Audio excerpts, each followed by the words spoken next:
If we have not met yet, my name is Joe, and I'm one of our pastors here on the team. And I'm just excited to be here tonight.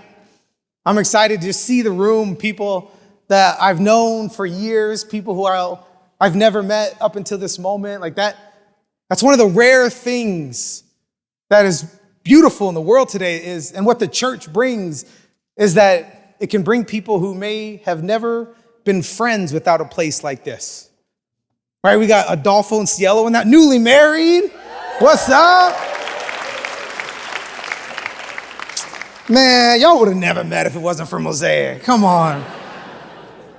Unbelievable, but what a beautiful story. We're so excited for you and the life that you're creating. This is my favorite time of the year. It's March.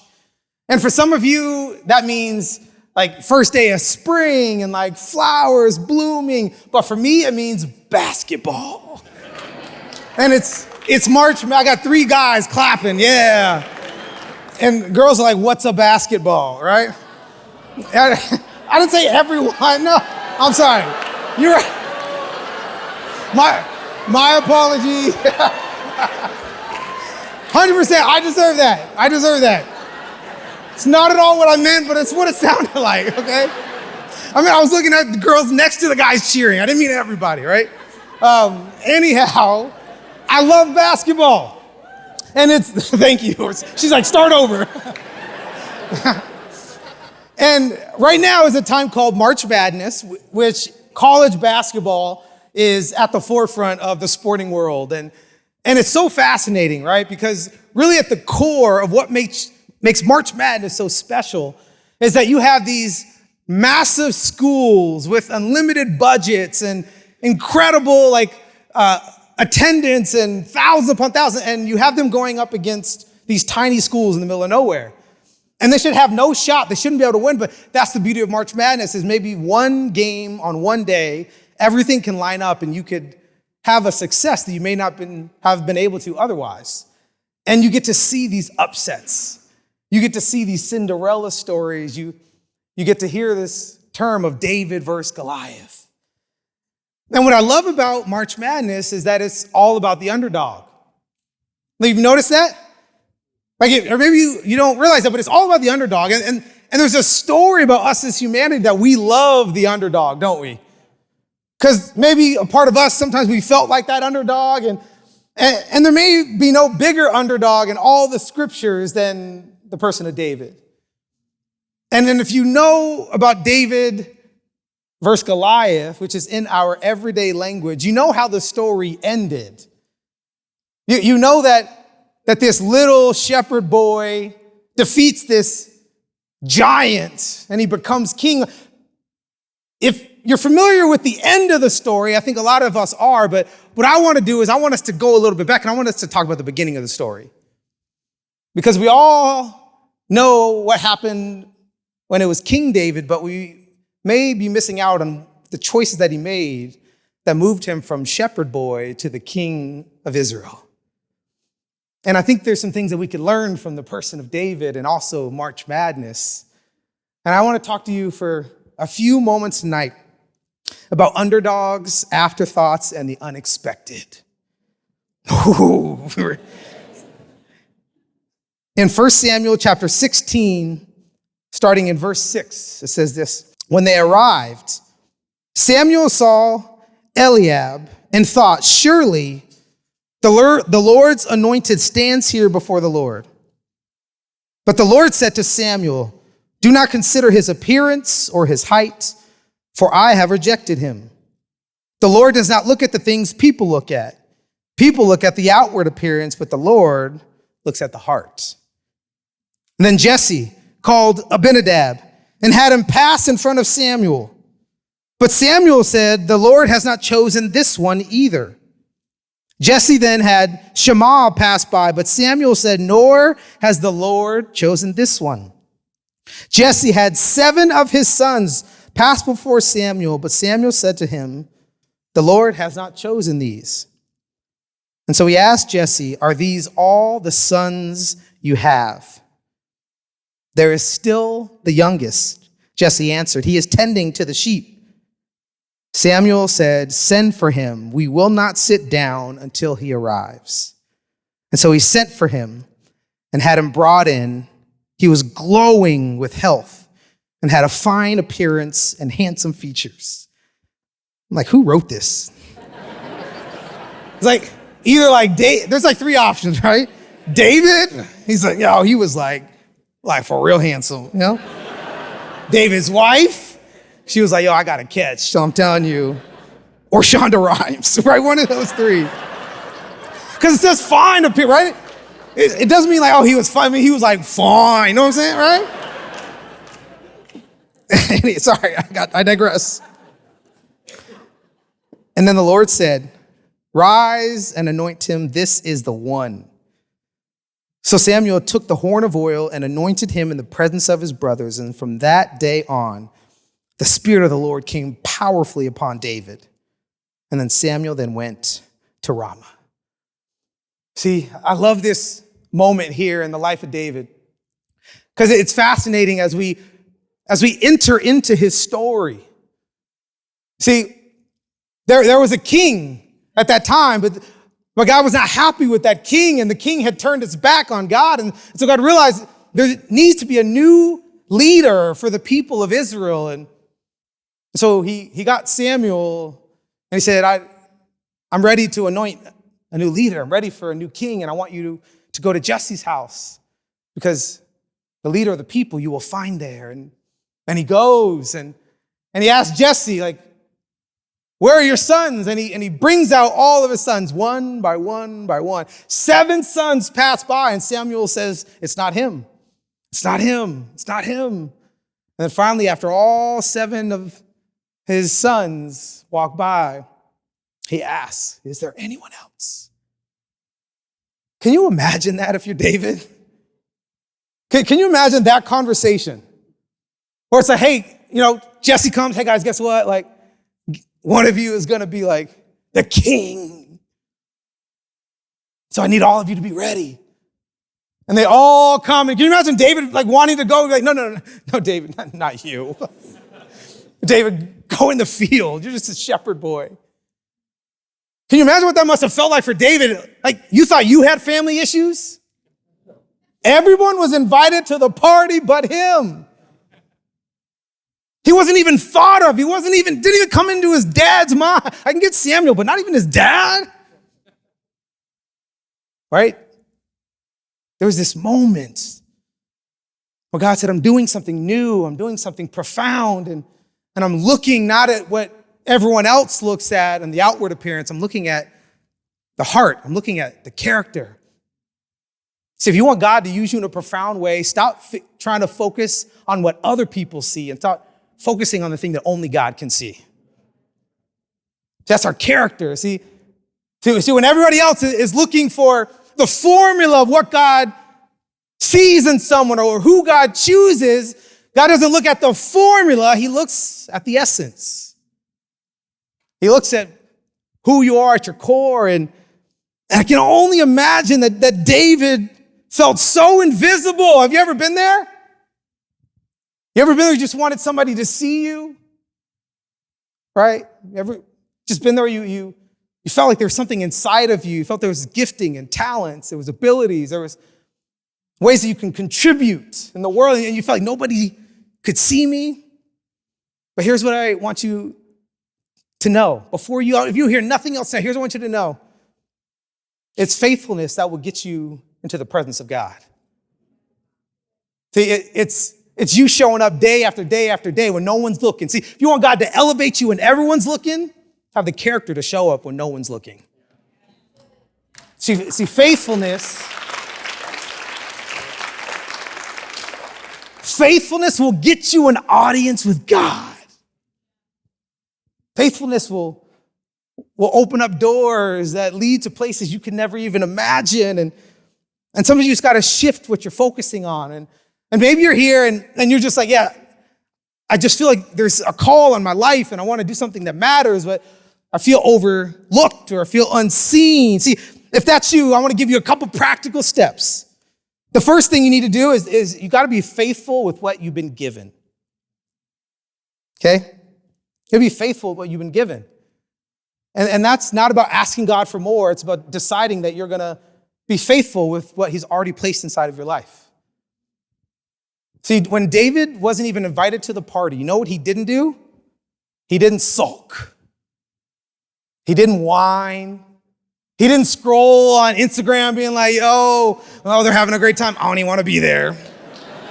You know what I'm talking about, right? You act like you didn't want to be there, but then you keep going to everybody's page that was there. And you're like, that doesn't look like fun. Yeah.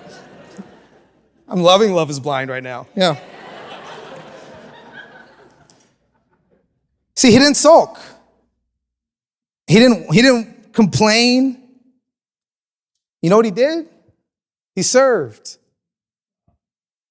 See, he went back to work. See, he was a shepherd. He could not control whether anybody saw him as worthy to be king. All that he had control over were the sheep that he had been entrusted with. So he said, you know what I'm going to do? I'm going to go shepherd. I'm going to go hang with them sheep. I'm going to do what I was entrusted with, what I have been given. And he didn't focus on what was missing in his life. He focused on what he had control over. And I think so often we're looking for God out there when we don't realize that God is right here. He said, I just want you to be faithful. I want you to be present. I want you to be engaged because it's about the preparation. It's about you getting ready for what your eyes cannot even see. See, some of you are now, you're not being faithful and preparing in the moments that God has called you to right now because you're trying to find out what you need to do to be in the position later. And he's like, what you need to do to be in the position later for me to use you is what you're doing right now. He said, I just want you to just be faithful. I just want you to trust me. And so if your entrustment is sheep, take care of them sheep. If your entrustment is this project, take care of this project. If your entrustment are these kids, take care of these kids.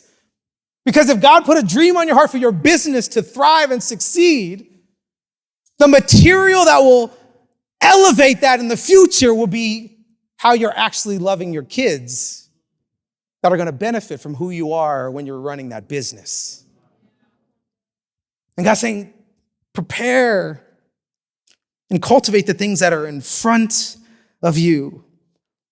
Man, I love sports and I love like the draft. Right? And what the draft is in any sport, if it's baseball, if it's basketball, if it's football, it's all these teams looking at these prospects, these potential stars that could be on their team, and they bring in new players that could hopefully advance their organization or their school. And I love the draft because it's all about potential. But I also love the interviews from all the players because you can tell a lot about a player based on the interview after they get drafted. And there's a couple things that I listen for. It's not 100% success rate, but I can tell you overwhelmingly in the language of players that are drafted, I can tell you if they're going to make it or not. Has nothing to do with their talent. Has nothing to do with school they went to, their genetics, their father, their mother, nothing. Has everything to do with their essence. And here's what I listen for is when they interview that player, they say, how you feeling now that you got drafted? And if you hear a player go, oh my goodness, it's amazing. My dreams came true. I was drafted in the NBA. They said I couldn't do it. Shout out, 323-679, Boogie, Nene, we did it. Or shout out to Kyle and Sarah and my mom, right? Whatever, but if you listen to the language, here's what it is. If you're simply preparing to get drafted, you'll never achieve the dreams that God had on your mind. If you're simply waiting to get chosen, here's what I want you to know. God already chose you. You've been chosen by God. So if your whole aim in life is just to be chosen by God, you already did it. But I think what God wants, he doesn't want us to prepare so that we're chosen.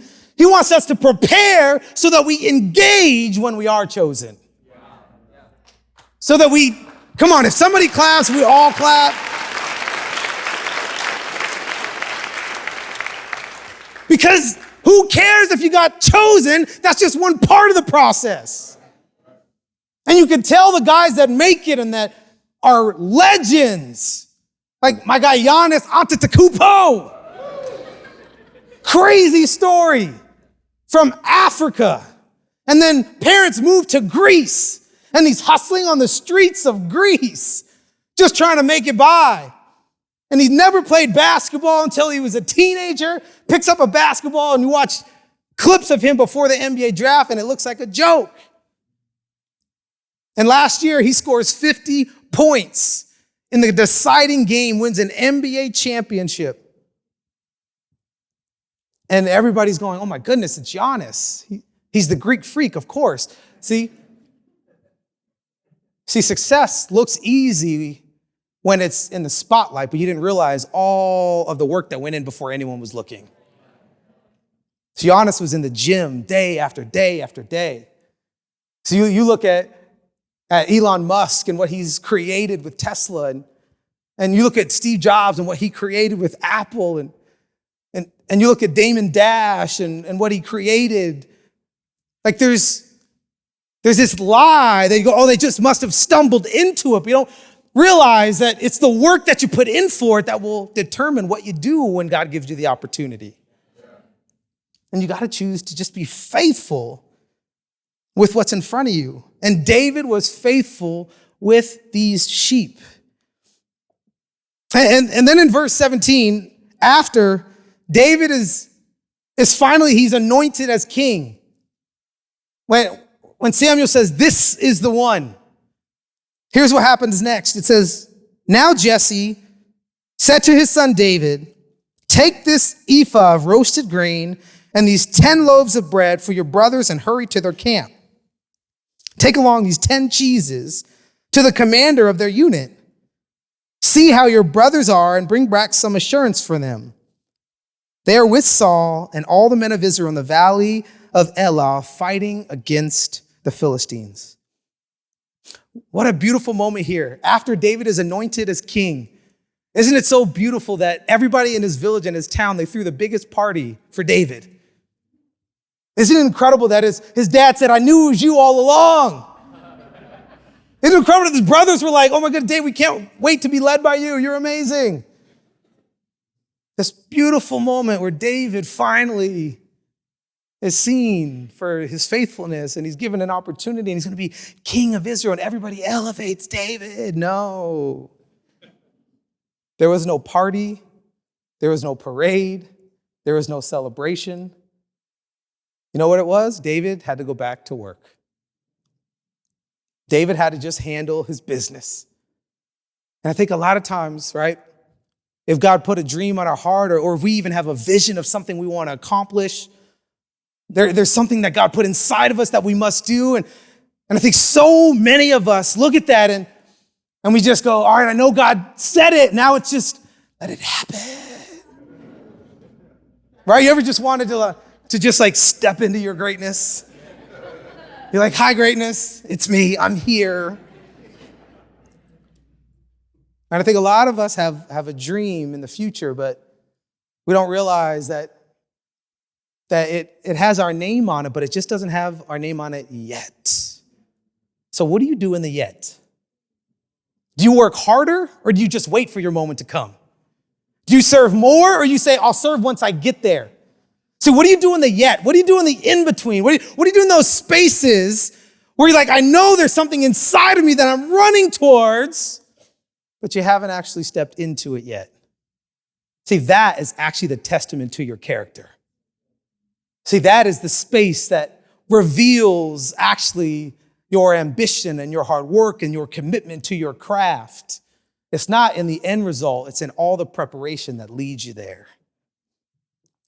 And David, he simply went back to doing what he was supposed to do. And then his dad said, here's what I want you to do. I want you to go and I want you to take cheeses and I want you to take bread. I want you to go take care of them. King David. See, here's what happens when you're faithful with what you've been given. It postures you to a place where nothing is beneath you. See, David has such an incredible posture where, I don't know if I'm David, I'm like, I'm king, get your own cheese. Look, I'm caring about these sheep, not the cow. I'm not the cheese guy. If I was David, I'd been like, you want some wool? I got you. You want some mutton? Come holler at your boy. But don't come at me with cheese. That's not me. But nothing was beneath David. And here's the thing, right? When nothing is beneath you, nothing is beyond you.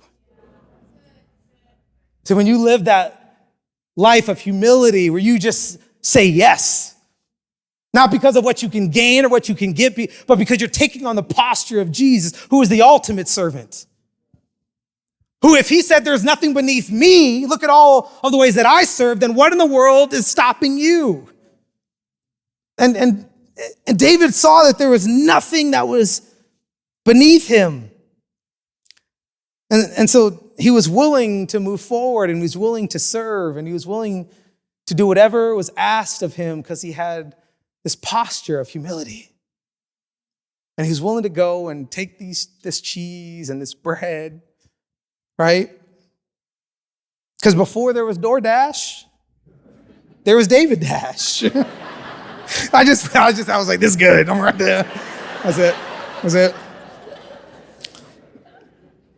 But man, this is such a beautiful insight into what allowed David to do what no one else was willing to do with Goliath.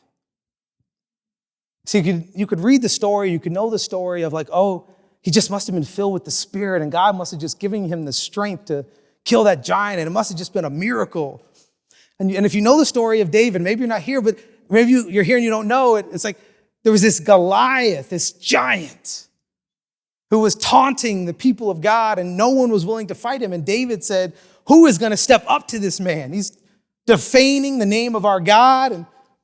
And he steps into the battle, this little shepherd boy. And you could think that God just must have shown up in the miraculous, but faithfulness looks like the miraculous when you do what you're called to do.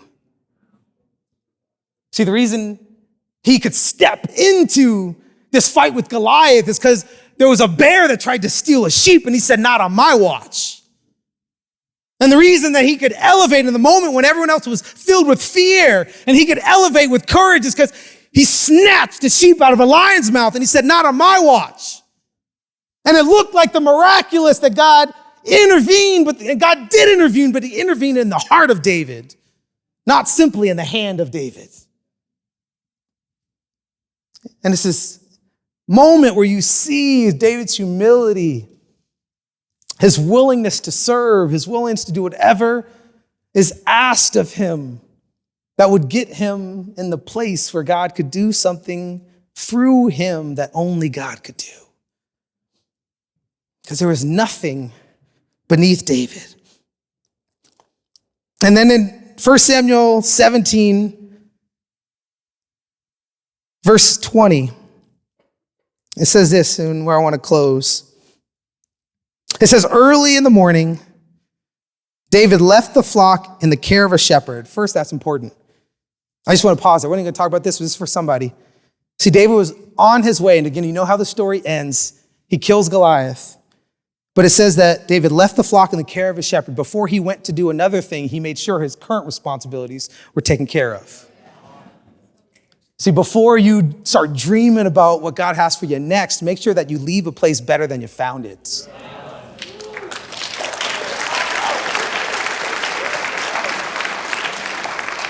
And then it says he loaded up and he set out as Jesse had directed. And then here it is. Don't miss this. He reached the camp as the army was going out to its battle positions, shouting the war cry. See, if you're going to just elevate where God's calling you, if you're going to step into this space where as an underdog and as an afterthought and when you have the unexpected happen in your life, then you first have to be faithful with what you're given. And then when you're faithful with what you're given, it postures you to a place where nothing is beneath you. And then when you live life where nothing is beneath you, it prepares you to be in the right place at the right time. See, it was this cheese mission, this thing that his dad said, go and send cheese to your brothers and the commander, because you got to make sure that they have what they need to fight.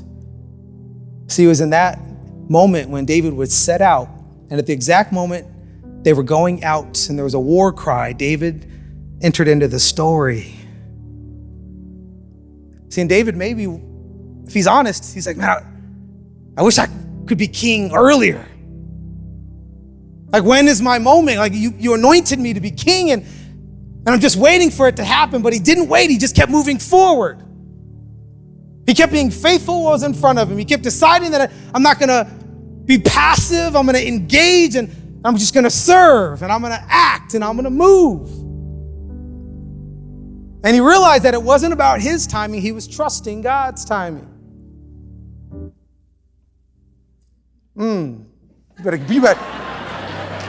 You better bring them keys back, James. There, yeah. That's my guy right there, right? Because right? Jesus can speak to you, but it's cool when Jesus sings to you, all right? You see, a lot of us want the shine of the victory that comes from slaying the dragon, from slaying the giant, from overcoming the fears and the doubts and the insecurities and wondering if you have what it takes, and feeling like you're an underdog, feeling like you're an afterthought, feeling like you're unseen, but believing that God has something He wants to do in and through you. And a lot of us want the thrill of that victory, but I'm telling you that you're never going to have the strength to slay the giant if you first haven't developed the faithfulness to care for some sheep. And the order matters. So I can't tell you how many people in this community God has done a profound thing in and through, and it can look like magic.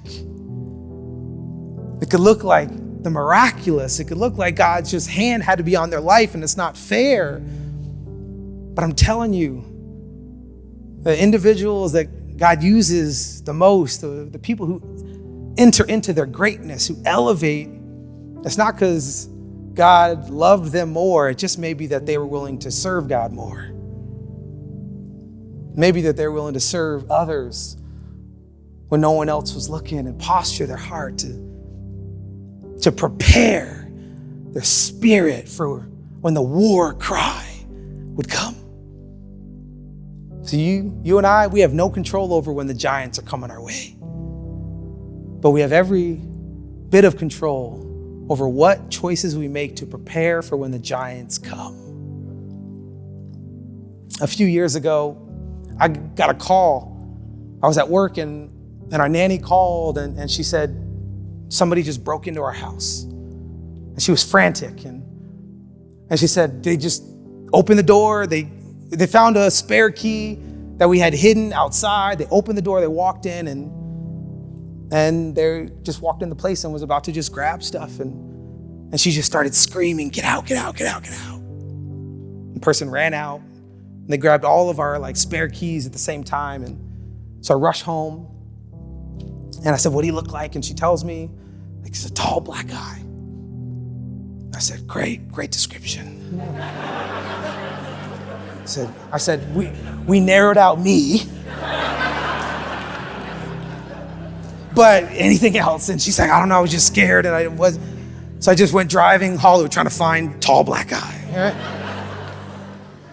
Cops come and we change the locks and they take fingerprints. But I was a little worried and because when he grabbed all the keys, he had all the spare keys to our car. And so was like, I have a feeling this guy's coming back. And so I was a criminal justice major and maybe wanted to like work for the FBI and, So I was like, let's do a sting operation.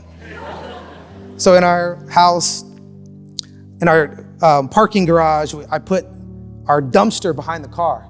So I said, if he comes back, he's gonna have to move that dumpster and we'll hear like the of the roll of the wheels and we'll run out and get him. My wife's like, you're a pastor, okay? You don't work for the CIA. And I said, just trust me. So that night, like 4 a.m, our son Indigo, who's a baby, is just crying. Wakes up my wife, she goes and consoling him, and all of a sudden she just hears somebody walking. Oh, I know, that's what I said. Same thing, I heard her gasp.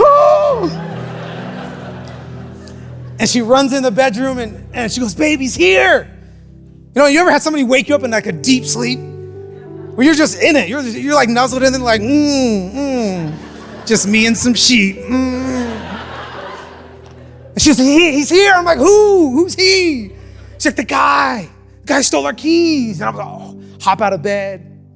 And, full transparency, we'll be honest, right? We can be real. Mosaic, we love each other, right? It was just me and my boxers. I'm like, I didn't have time to like get dressed. I was like, we gotta hurry up before he leaves. And so I just run out. And I'm wearing contacts now, but I didn't have contacts because I was sleeping, and then I couldn't find my glasses, so I just run out. And I just see LA.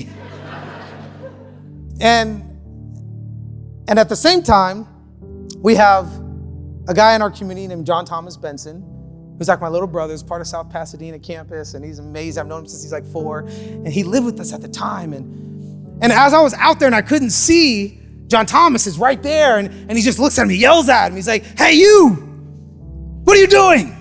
And the car door is open at this point. He's about to steal our car, and we just run down and we confront him, and we're like, what, were you gonna steal our car? No, I was coming to bring your keys back. I said, I'm about to punch you in the face. I can't see you, but I'm gonna punch you.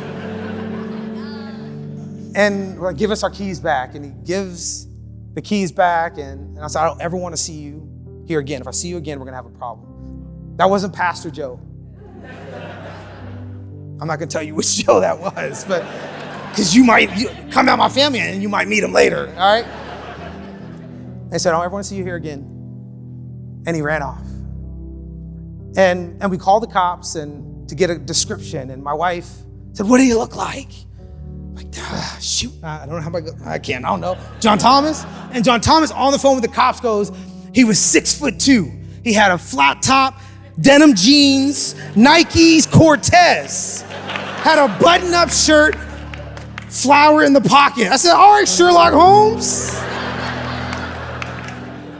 The most descriptive I've ever. How in the world? And also I looked over and John Thomas was fully dressed. It's me, dad bod and boxers, and John Thomas looking like he's about to go to work at 4 a.m. And I was like, how'd you get dressed so fast? And he said, it's because before I went to sleep, I turned my light on. I dressed in these clothes, and I said, God, if he comes back tonight, I want to be ready. See, some of you are like me.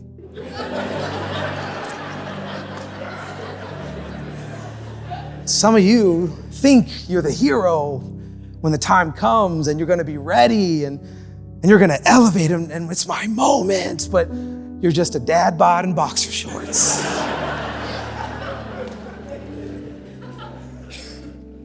And I know some of you are like John Thomas. See, right now you're living in the beauty of what God called you to. You're swimming in his grace and his blessings and his success. And everyone's gonna look at your life and go, you just must have stepped into it and you don't realize that, no, you prepared for it. That you went to bed every night doing the hard work of whatever it took to put you in position that when your opportunity arose, you would as well. And I think it's time that we stop waiting for the miraculous to happen in our future and we start making the choice now, being faithful, that's going to create the momentum of the miraculous that God's going to show up in our life.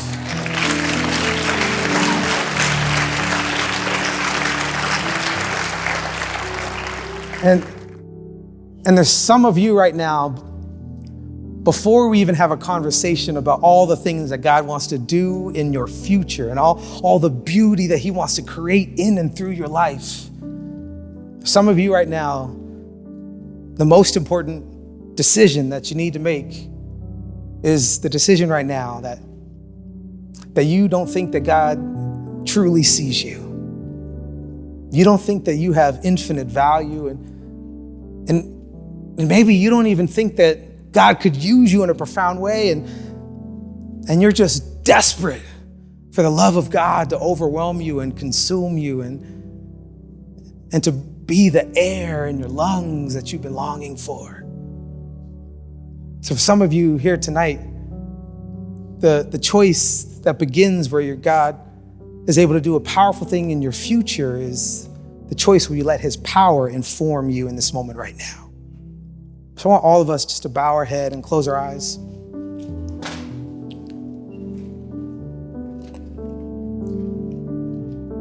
If you're here and you know it's your moment, that God's been just trying to woo you with his love, and you've been running away from him because maybe you made some mistakes in your past that you feel like you have gone too far. Or maybe you're here and you're desperately wanting to believe that there's a God who loves you, but you've never seen a love like that, and you're scared. You're scared to trust God because you've been betrayed by someone who said they loved you. Maybe you're here and it's the wounds of love that have created a hesitancy in your life to trust God. But maybe you're here and for the first time you're realizing that someone else's love may have wounded you, but it's the love of Christ that can always heal you. And if you're here and you don't have all the answers and you don't know how the story plays out, but you know that your soul is longing to connect to the God who loves you, and his name is Jesus, and that you believe that God himself stepped into human history, and in the form of Jesus, he served those around him to show you that you're worth serving and you're worth loving. And that when Jesus allowed himself to be killed on that cross, to be crucified, to be brutally murdered, he allowed that to happen because he wanted you to know that you were worth it all. And then after he was killed, he overcame the power of death and he rose from the grave. And he lives now and for eternity because he wanted you to know that death has no power over him and has no power over you. And he overcame death so he can be trusted with whatever you need him to overcome in your life. If you're here tonight and you're ready to trust Jesus with it all, then I want you to pray this simple prayer, but this powerful prayer, and to say, Jesus, I give you my life. That's it. Jesus, I give you my life. And it's when you make that choice and that declaration, you have the most unfair exchange that has ever existed, and that you give God your life filled with bitterness, filled with anxiety, filled with fear, filled with guilt, filled with shame, and then he gives you his life filled with freedom, and filled with grace, and filled with mercy, filled with forgiveness, and filled with love. Jesus, I give you my life. If you prayed that prayer tonight and you crossed over the line of faith, then I want you to let me know right now. I want you to just raise your hand so I can see you, because I can pray for you. Beautiful, beautiful. Keep your hand up. I want to see you. I want you to know that God sees you. Beautiful, beautiful. Amazing. Anyone else? Yes, come on, beautiful. Father, I pray for every hand that's held high in this place. God, I thank you that you never see us at our worst. You never see us for what we used to be, but you always are calling us to a greater future. So I pray for every person here tonight who made a choice to follow you. I pray you would wrap them in your love. I pray that they would walk out of this place with a light turned on inside of their soul. And they would walk out of here different.